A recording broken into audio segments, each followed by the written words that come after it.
روزہ رکھ سکتی ہیں اس دن بھی. تو سکتی خلاصہ کلام یہ ہے کہ حاجیوں غیر حاجی جو ہیں وہ تو رکھ ہی سکتے ہیں, اور حاجیوں کے لیے مکروہ ہے تب جب دیگر عبادات میں خلل واقع ہونے کا, وقوف وغیرہ میں خلل واقع ہونے کا اندیشہ ہو.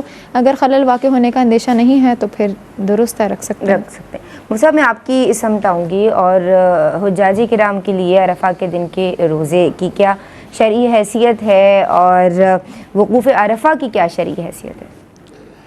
بسم اللہ الرحمن الرحیم. صلی اللہ علیہ حبیب محمد وعلی آلہ وصحبہ وبارک وسلم. جہاں تک جو ہے وہ یوم عرفہ کے روزے کی بات ہے تو کیا بات ہے, سبحان اللہ, انتہائی بابرکت دن ہے, اور اس کا روزہ بھی انتہائی بابرکت ہے. اللہ کے محبوب صلی اللہ تعالی علیہ وآلہ وسلم نے بطور خاص اس کی ترغیب دی ہے. آپ نے بطور خاص ترغیب دیتے ہوئے فرمایا, صیام عرفہ احتسب علی اللہ ان یکفر السنۃ التی قبلہ والسنۃ التی بعدہ, کہ مجھے اللہ سے یہ گمان ہے کہ عرفہ کا روزہ اپنے سے 1 سال پہلے اور اپنے سے 1 سال بعد کے گناہ مٹا دیتا ہے, گناہ کا کفارہ بن جاتا ہے. یہ مجھے اللہ سے گمان ہے. اور جب اس طرح جو ہے وہ حضور جان عالم علیہ الصلوۃ والسلام جو ہے وہ فرمائے امید کی بات کریں یا گمان کی بات کریں تو وہ قطعی بات ہوتی ہے. یعنی یہ اصول ہے کہ کلام اللہ میں, اللہ کے کلام میں یا اللہ کے محبوب علیہ الصلوۃ والسلام کے کلام میں اس طرح بات کی جائے, ترجیح اسے کہا جاتا ہے کہ وہ شاید کر بات کی جائے یا امید کر کے بات کی جائے تو وہ قطعی مفہوم میں ہوتا ہے. جو عام لوگوں کا شاید کہنا ہے یا عام لوگوں کا گمان کہنا ہے وہ اس معنی میں نہیں ہوتا, وہ قطعی درجے میں ہوتا ہے. تو اللہ کے محبوب علیہ الصلوۃ والسلام نے جب یہ فرمایا تو یہ قطعی درجے میں ہے, یعنی یہ محض گمان نہیں ہے بلکہ ایسا ہی ہے. جب اللہ کے محبوب نے فرما دیا ہے تو اب یہ ایسا ہی ہے کہ جو عرفہ کا روزہ ہے وہ 1 سال پہلے کے گناہوں کا بھی کفارہ بنتا ہے اور 1 سال بعد کے گناہوں کا بھی کفارہ بنتا ہے. تو یہ اس روزے کی فضیلت ہے, تو لہذا اس فضیلت سے ضرور بندے کو مستفید ہونا چاہیے, ضرور اس فضیلت کا مستحق بننے کی کوشش کرنی چاہیے. صحیح.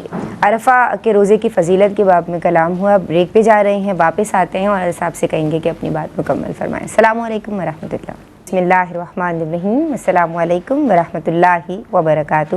دین اور خواتین میں آپ کا خیر مقدم ہے.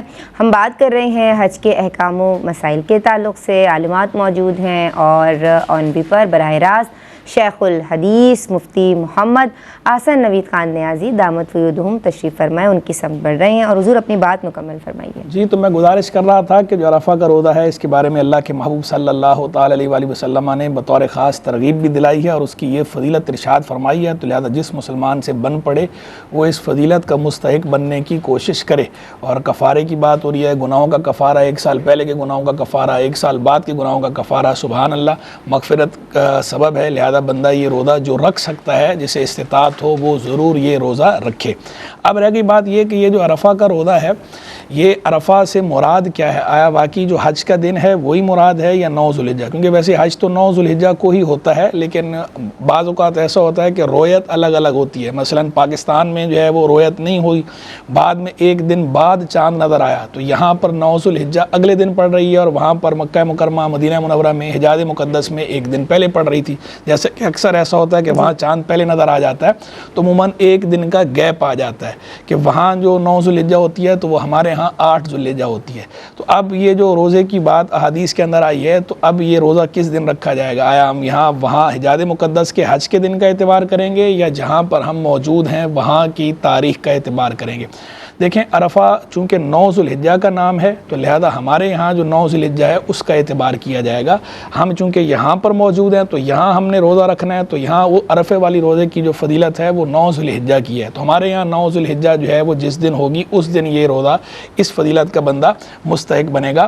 جو 8 وہاں کے حساب سے کوئی روزہ رکھے گا تو وہ بھی جائز ہے, وہ کوئی گناہ نہیں ہے, ناجائز نہیں ہے, وہ بھی جائز ہے, لیکن وہ 8 ذو الحجہ کا روزہ کہلائے گا. یہاں کوئی اگر پاکستان میں اور حجاز مقدس کی رویت میں اگر فرق ہے, تاریخ کا فرق ہے, اور اس کے باوجود کوئی وہاں کے حج کے حساب سے رکھ لے جبکہ یہاں پر 8 ذو الحجہ بن رہی ہو, تو یہ 8 ذو الحجہ کا روزہ کہلائے گا. اور 8 ذو الحجہ کا روزہ رکھنا بھی جائز ہے, گناہ نہیں ہے, جائز ہے, ثواب کا کام ہے, مستحب ہے. لیکن وہ جو خاص حدیث کے اندر فضیلت آئی ہے, چونکہ وہ 9 ذو الحجہ کی فضیلت ہے, تو اس فضیلت کا اگر جو ہے بندے نے مستحق بننا ہے تو 9 ذو الحجہ کو روزہ رکھنا ہوگا. باقی کیا ہی اچھی بات ہے, بندہ 8 ذو الحجہ کو بھی رکھ لے, 9 ذو الحجہ کو بھی رکھ لے, سبحان اللہ, یعنی نیکی میں جو ہے وہ اضافہ ہی ہوگا. زیادت خیر جو ہے وہ زیادت خیر ہی ہے, یعنی خیر کا اضافہ, خیر کا ہی اضافہ ہے, اس میں خیر ہی ہوگی, کوئی اس کے اندر برائی کی یا قباحت کی بات نہیں ہے. اب رہ گئی بات حاجی کے لیے کہ حاجی روزہ رکھ سکتا ہے یا نہیں, تو چونکہ حاجی کے لیے مشقت زیادہ ہوتی ہے, مشقت کی وجہ سے وہ یہ روزہ نہ رکھے تو بہتر ہے. تاہم کوئی حاجی اگر بالکل صحت مند ہے اور اسے پوری امید ہے اور کہ بھئی میں جو ہے وہ کانفیڈنٹ ہے کہ میں روزہ رکھنے کے باوجود یہ سارے افعال جو ہیں جو حج کے بھرپور انداز میں کر لوں گا اور کوئی مجھے اس میں زیادہ مشقت نہیں ہوگی, تو اسے وہ یہ روزہ رکھ سکتا ہے. ناجائز یا گناہ اس کے لیے بھی نہیں ہے, لیکن تاہم بہتر یہ ہے کہ وہ اوائڈ کرے وہاں پر کہ عموماً اور بالخصوص ہر آنے والے سال میں گرمی بڑھتی جا رہی ہے, گرمی کی وجہ سے اور دیگر معاملات کی وجہ سے بہت زیادہ مشقت کا سامنا کرنا پڑتا ہے, اور اچھا خاصا صحت مند آدمی بھی جو ہے وہ اس وقت پھر جب ڈرین ہونا شروع ہوتا ہے نا, پسینہ نکلنا شروع ہوتا ہے, اور وہاں پر تو بندہ پریشان ہو جاتا ہے بہت زیادہ, تو پھر دل تنگ ہونا شروع ہو جاتا ہے, طبیعت خراب ہونا شروع ہو جاتی ہے. تو بہتر یہ ہے کہ جب جو ہے وہ شریعت نے رخصت دی ہے تو وہ اس رخصت کو اویل کرے, جو حاجی ہے وہ اس سے اجتناب کرے تو بہتر ہے. ٹھیک ہے صاحب, بہت شکریہ آپ کا. اچھا, وقوف مزدلفہ کے تعلق سے کلام کیجئے کہ اس کا کیا حکم ہے؟ وقوف مزدلفہ کا جو اصل وقت ہے نا وہ 10 ذوالحجہ کی طلوع فجر سے لے کر طلوع آفتاب تک ہے. یعنی 10 ذوالحجہ کی جو صبح ہے, جب فجر کا وقت ہوتا ہے, فجر کے وقت سے لے کر جب سورج نکل جاتا ہے, وہ جو ٹائم پیریڈ ہے نا وہ واجب ہے. حاجیوں پر واجب ہے کہ وہ اس ٹائم پیریڈ پر مزدلفہ میں ٹھہریں اور وقوف کریں. وہ جو رات کا وقوف ہے کہ 10 ذوالحجہ کی رات جو حاجی وقوف کرتے ہیں وہ سنت ہے. اب یہ ہے کہ اگر جو ہے وہ کوئی بغیر عذر کے طلوع فجر سے لے کر طلوع آفتاب تک جو ہے وہ وقوف نہیں کرتا اور جو ہے نا وہ منی چلا جاتا ہے, تو پھر اس پر جو ہے نا وہ دم لازم ہوگا. لیکن اس میں شریعت مطہرہ نے چند لوگوں کو رخصت دی ہے, جیسے کہ کچھ بہت ہی ضعیف لوگ ہیں, عورتیں ہیں, بچے ہیں, تو ان کو جو ہے وہ یہ رخصت دی گئی ہے کہ وہ پھر طلوع آفتاب سے پہلے جو ہے وہ منی کی طرف چلے جائیں, تو اس میں کوئی حرج نہیں ہے, کیونکہ حضور علیہ الصلوۃ والسلام نے اپنے اہل خانہ کے ضعیف افراد کو پہلے ہی جو ہے وہ منی کی طرف جانے کا حکم دے دیا تھا. تو اس سے یہ بات پتہ چلتی ہے کہ اگر کوئی اس قسم کا کسی کے ساتھ عذر ہے, کوئی بیماری ہے, کوئی ضعیف ہے, کیونکہ مزدلفہ سے منی بھی ایک بہت طویل راستہ ہے, خاص طور پر اگر پیدل چلا جائے, تو وہ جو ہے وہ طلوع آفتاب سے پہلے مزدلفہ سے منی جا سکتا ہے. ورنہ پھر باقی تمام حاجیوں کے لیے یہی حکم ہوگا کہ وہ طلوع فجر سے طلوع آفتاب وہاں پر ٹھہریں گے, اور جب طلوع آفتاب ہو جائے گا اس کے بعد مزدلفہ سے منی جائیں گے. اچھا, مزدلفہ سے منی جائیں گے. لیکن میں آپ کی سمت آؤں گی اور سوال یہ کرنا چاہتی ہوں کہ اگر ایام حج میں منی کے بجائے کوئی حاجی ہوٹل میں قیام کرنا چاہے تو کیا حکم شرع ہوگا؟ 8 ذوالحجہ کی ظہر سے لے کر 9 کی فجر تک یہ 5 نمازیں منی میں پڑھنی جو ہے وہ سنت موقدہ ہے. اگر کوئی بغیر عذر کے بلا وجہ منی میں نہ ٹھہرے بلکہ اپنے ہوٹل میں ٹھہرے گا تو عتاب کا مستحق ہوگا اور گناہ گار ہوگا. ہاں, کوئی عذر کی صورت ہے تو عذر کی صورت میں تو حکم ویسے بھی مختلف ہوتا ہے. عذر کی صورت میں یہ حکم نہیں ہے بلکہ عام حالت کے اعتبار سے سنت موقدہ ہے. لیکن اگر عذر ہے, مثال کے طور پر کوئی سامان آپ نے ضروری سامان لینا ہے, یا پھر آپ قافلے سے بچھڑ گئی ہیں, یا کوئی اور واقعی شرعی عذر ہے, اس بنا پر آپ منی سے اگر چلی جاتی ہیں تو پھر اس کا تو یہ حکم نہیں ہے. اسی طرح جب آپ 11 اور 12 میں یعنی 10 کو احرام کی پابندیوں سے فارغ ہونے کے بعد حلق تقصیر جو ہے خاتون کے لیے تو تقصیر ہی ہے, تو تقصیر کروانے کے بعد وہ پھر دوبارہ یا تو یہ کر لیں کہ طواف الزیارہ کے لیے مکہ چلی جائیں اور طواف الزیارہ کر کے واپس منی تشریف لے آئیں, پھر 11 اور 12 کی رمی کریں, اس کے بعد پھر اپنی ہوٹل چلی جائیں. یا پھر یہ کر لیں کہ چونکہ منی میں ہی ہوتے ہیں اور وہیں پہ سارے معاملات وغیرہ تقصیر وغیرہ کے ہوتے ہیں, تو منی میں ہی ٹھہریں, 11 اور 12 کی بھی رمی کر لیں, پھر اس کے بعد آپ مکہ تشریف لے جائیں, طواف الزیارہ کریں, پھر آپ ہوٹل کے لیے چلے جائیں. جو 10 تاریخ ہے اس میں تو صرف جو بڑا شیطان ہے جمرہ عقبہ, اس کو صرف کنکریاں ماری جاتی ہیں, اور 11 اور 12 اس دن آپ نے تینوں کو مارنی ہوتی ہیں. تو خلاصہ کلام یہ ہے کہ عام حالت میں منی میں قیام سنت موقدہ ہے. کوئی بلا عذر اگر ترک کرتا ہے اس کو تو عتاب کا مستحق ہوگا, اگر عذر کی صورت ہے تو پھر عذر کی صورت میں عتاب کا مستحق نہیں ہوگا. جی حضور، آپ کی اس سمتاؤنگی اور وقوف مزدلفہ کا کیا حکم شرع ہے، اور منی میں قیام کے بجائے اگر کوئی ہوٹل میں مقیم ہونا چاہے تو میں چاہتی ہوں کہ آپ اس دیکھیں ویسے تو جو ہے وہ منی کے اندر ایام حج میں جو قیام ہے، جیسے کہ جو 5 نمازوں کی بات ہوئی کہ 5 نمازیں منی میں پڑھنا جو ہے وہ یہ سنت ہے، سنت مؤکدہ ہے، اور پھر اس کے بعد جو ہے وہ رات اگلی جو ہے گزارنا وہ بھی جو ہے وہ سنت مؤکدہ ہے۔ اسی طرح جو ہے وہ 10 تاریخ کے بعد والی رات اور 11 تاریخ کے بعد والی رات وہ بھی جو ہے وہ گزارنا سنت مؤکدہ ہے، اور اگر کوئی 13ویں کو بھی منی میں رہنا ہے کسی نے تو پھر 12 کے بعد والی جو رات ہے وہ بھی سنت منی میں گزارنا سنت مؤکدہ ہے، یعنی اس کا اکثر حصہ منی میں گزارنا یہ سنت مؤکدہ ہے۔ تو کوئی اگر جو ہے وہ اس طرح اکثر حصہ گزارتا ہے اور کسی وجہ سے ہوٹل چلا جاتا ہے لیکن اکثر حصہ وہیں گزار رہا ہے، تو اس صورت میں تو جو ہے وہ کوئی حرج کی بات نہیں ہے، قباحت کوئی نہیں ہے۔ لیکن اگر جو ہے وہ کوئی ہوٹل جا کے آرام ہی کر لیتا ہے، یا اکثر حصہ اس نے یہاں نہیں گزارا، تھوڑا سا ٹائم یہاں گزارا باقی ہوٹل میں گزارا، یا یہاں گزارا ہی نہیں ہے سیدھا جو ہے وہ ہوٹل ہی چلا گیا، جا کے ہوٹل میں رک گیا، آرام کیا، تو اگر یہ اس نے بے عذر شرعی ایسا کیا تو اس صورت میں تو چونکہ سنت مؤکدہ کا ترک کیا ہے، لہذا جو ہے سنت مؤکدہ کا ترک کرنا برا ہوتا ہے۔ کوئی اگر سنت مؤکدہ ترک کرے تو اسے اس کا حکم یہ ہوتا ہے کہ یہ اساءت ہے، آدمی نے برا کیا ہے، آدمی جو ہے وہ وبال کا یا عتاب کا مستحق ہے۔ لیکن اس صورت میں کوئی دم وغیرہ لازم ہوگا یا نہیں، تو دم لازم نہیں ہوگا کیونکہ یہ واجب نہیں ہے، سنت مؤکدہ ہے، دم جو ہے وہ ترک واجب پر ہے، تو دم تو لازم نہیں ہوا، اور لیکن جو ہے وہ ایسا اس نے کیا تو برا کیا، اس طرح نہیں کرنا چاہیے۔ اور اللہ کے محبوب عیسیٰ السلام نے جو طریقہ کار تعلیم فرمایا ہے اور جو آپ نے خود اختیار فرمایا ہے، تعلیم بھی فرمایا اور اختیار بھی فرمایا، تو اسی کو بندہ فالو کرے۔ تو آپ نے تعلیم بھی یہی فرمایا کہ یہ حصہ منی میں گزارنا ہوتا ہے اکثر، اور آپ نے خود بھی جو ہے وہ منی میں ہی گزارا ہے، تو لہذا بندہ منی میں ہی گزارے، اس طرح بے عذر شرعی جو ہے وہ ہوٹل وغیرہ نہ جائے۔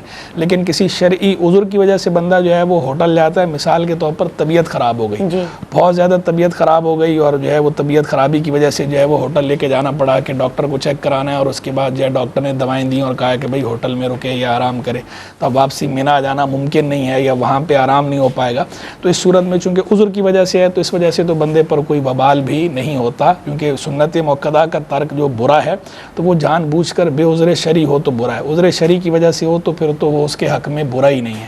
ہاں بس یہ ہے کہ ثواب سے محرومی ہے، لیکن جو عذر کی وجہ سے کسی کو اگر ایسا کوئی معاملہ ہوگا تو اس کے بارے میں جو ہے وہ اللہ کی ذات سے امید ہے کہ اگر وہ یہ ارادہ رکھتا ہے پختہ کہ میرا یہ عذر نہ ہوتا تو میں ضرور وہیں گزارتا، تو اللہ کی رحمت سے امید کی جا سکتی ہے کہ اللہ تبارک و تعالیٰ اسے اجر سے محروم نہ رکھے۔ باب الفضل واسع، فضل کا دروازہ اللہ کا جو ہے وہ وسیع ہے، کشادہ ہے، لیکن بہرحال چونکہ جو ہے وہ بے عذر کوئی ایسا کرتا ہے تو ثواب سے محروم ہوتا ہے، لہذا ثواب سے محروم نہیں ہونا چاہیے، بے عذر ایسا نہیں کرنا چاہیے۔ ٹھیک ہے صاحب، بہت شکریہ آپ کا۔ حج کی قربانی کے تعلق سے کلام کیجئے کہ کیا امیر و غریب سب پہ لازم ہے؟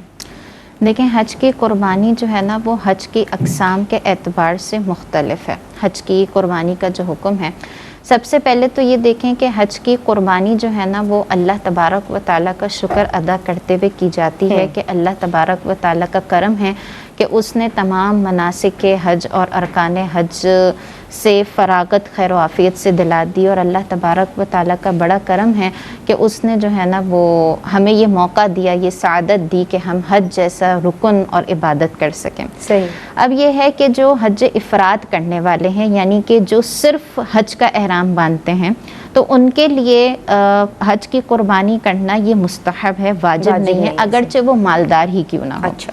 اور جہاں تک حج تمتع کرنے والے کی بات ہے، حج تمتع کرنے والا وہ جو عمرے کا بھی احرام باندھتا ہے اور پھر عمرے کا احرام کھول کر حج کے دنوں میں حج کا احرام باندھتا ہے، اس کے لیے جو ہے وہ حج کی قربانی کرنا واجب ہے۔ حج تمتع والے کے لیے حج کی قربانی کرنا واجب ہے۔ یہاں آپ کو روک رہی ہوں، ایک بریک لے رہی ہیں، واپس آتے ہیں، کنٹینیو کیجیے گا۔ السلام علیکم ورحمۃ اللہ۔ بسم اللہ الرحمن الرحیم۔ السلام علیکم ورحمۃ اللہ وبرکاتہ۔ دین اور خواتین میں آپ کا خیر مقدم ہے۔ بریک سے قبل عالمہ عائشہ ویرانی ہمیں بتا رہی تھیں کہ حج تمتع کرنے والوں پر حج کی قربانی کرنا واجب ہے۔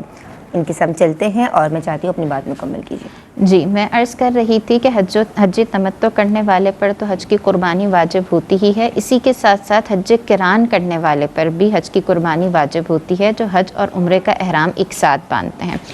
اب یہاں پر بات یہ ہے کہ اگر حج تمتع کرنے والے یا قران کرنے والے حج کی قربانی کی استطاعت نہیں رکھتے، واجب تو ان پر ہے، انہیں ہر حال میں کرنی ہے، لیکن اگر وہ استطاعت نہیں رکھتے قربانی کی، دراصل پہلے یہ ہوا کرتا تھا کہ پہلے جب یہ فلائٹس وغیرہ کا سسٹم نہیں تھا، حضور کے زمانے میں بھی لوگ جانوروں پر، سواریوں پر سوار ہو کر حج کرنے جاتے تھے، جیسے اونٹوں پر، گھوڑوں پر، اور ساتھ ہی جو ہے نا وہ قربانی کا جانور بھی لے جاتے تھے، جن پر جو ہے وہ پٹے وغیرہ ڈال دیتے تھے، جس سے یہ ڈفرینشیٹ ہو جاتا تھا کہ یہ قربانی کے جانور ہیں اور ان کو کوئی جو ہے وہ ٹیز نہیں کرے گا۔ اب یہ ہے کہ وہ ساتھ میں لے جاتے تھے، اب اسی طرح کوئی ساتھ لے جانے کے قابل نہ ہو، یعنی قربانی کے جانوروں کی استطاعت نہ رکھتا ہو، یا پھر آج کل اب تو ساتھ لے جانے کا سسٹم نہیں ہے، اب یہ ہے کہ وہیں پر آپ پیمنٹ کر دیتے ہیں اور آپ کی طرف سے قربانی کر دی جاتی ہے۔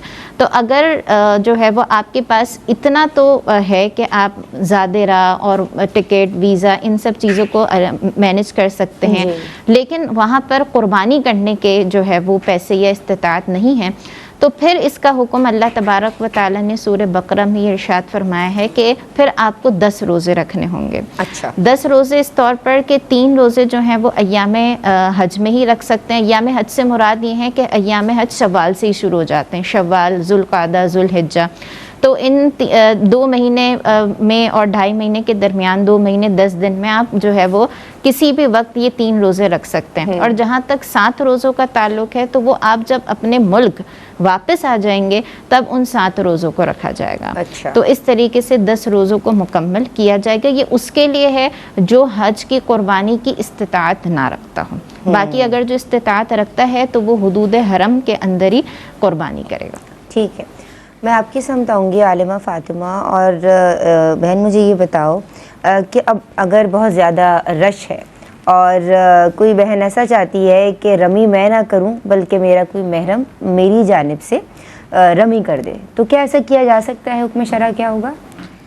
کسی بھی خاتون کی جانب سے ان کا کوئی محرم رمی نہیں کر سکتا، مرد ہوں یا خواتین، ان پر یعنی خود ان پر لازم ہے کہ وہ خود رمی کریں، 10 کی بھی، 11 اور 12 کی بھی۔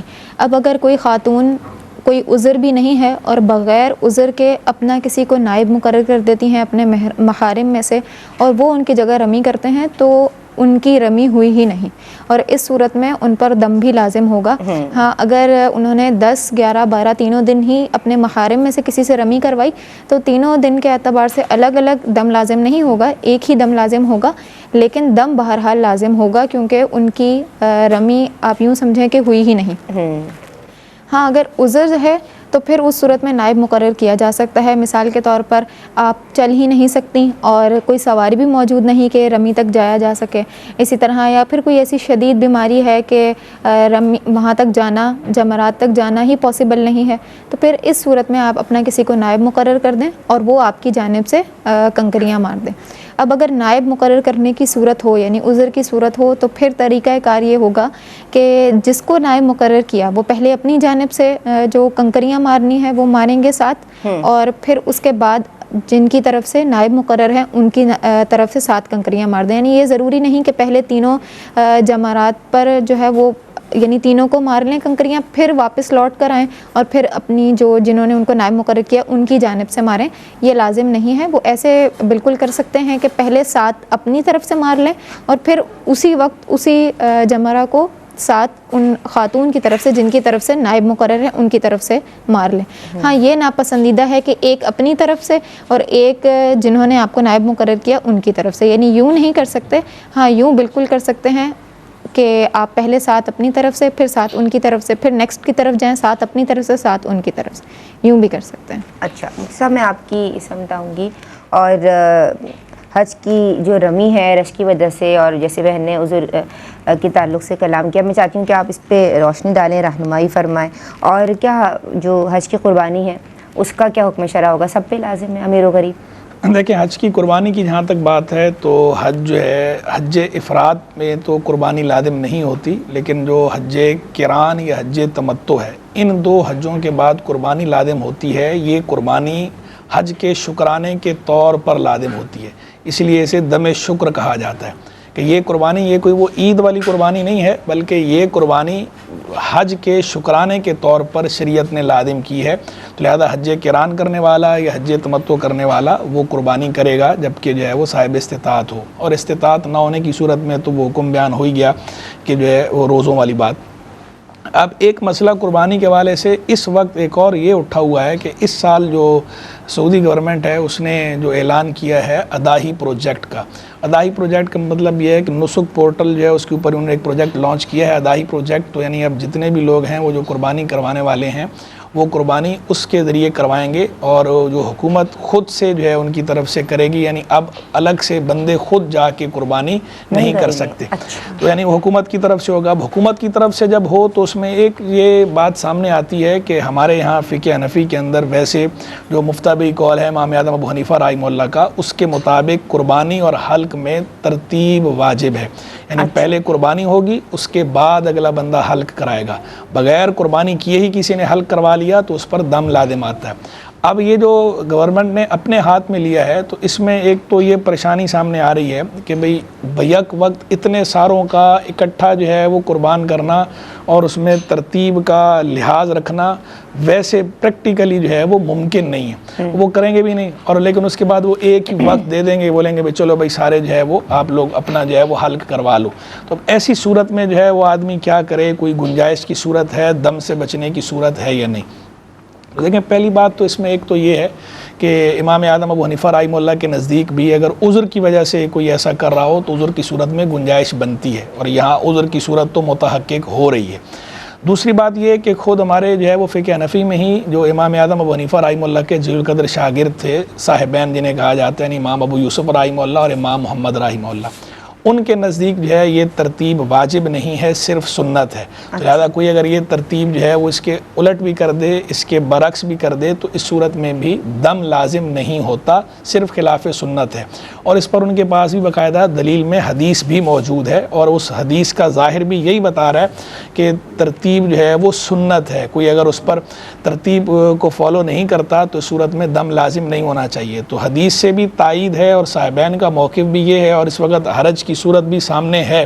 تو دفع حرج کی خاطر صاحبین یعنی امام ابو یوسف رحمہ اللہ اور امام محمد رحمہ اللہ کے قول پر فتویٰ دینے میں کوئی برائی نہیں ہے، جب خود فقہ حنفی کے اندر یہ قول بھی موجود ہے، دیگر ائمہ کا قول بھی اس کے موافق موجود ہے، اور حدیث کا ظاہر بھی اس کے موافق موجود ہے، اور حرج بھی ہے. اور حرج کے بارے میں تو باقاعدہ جو ہے وہ فقہ کا قاعدہ ہے شریعت کا کہ الحرج مدفوع بالنص، کہ حرج کو دور کیا جائے گا، اور حرج کو دور کرنا یہ خود جو ہے نص کا تقاضا ہے. نص یعنی قرآن مجید، فرقان حمید یا حدیث مبارک کی جو صریح عبارت ہوتی ہے اس کو کہا جاتا ہے نص شرعی، اس کو کہا جاتا ہے. اور نص مذہبی کا مطلب یہ ہوتا ہے، یا نص فقہی کا، کہ جب کسی مذہب کے اندر، کسی فقہ کے اندر، چاہے فقہ حنفی ہو یا شافعی ہو یا مالکی ہو حنبلی ہو، اس میں جو ائمہ مجتہدین کی صریح عبارت ہوتی ہے اس کو کہا جاتا ہے نص مذہبی یا نص فقہی.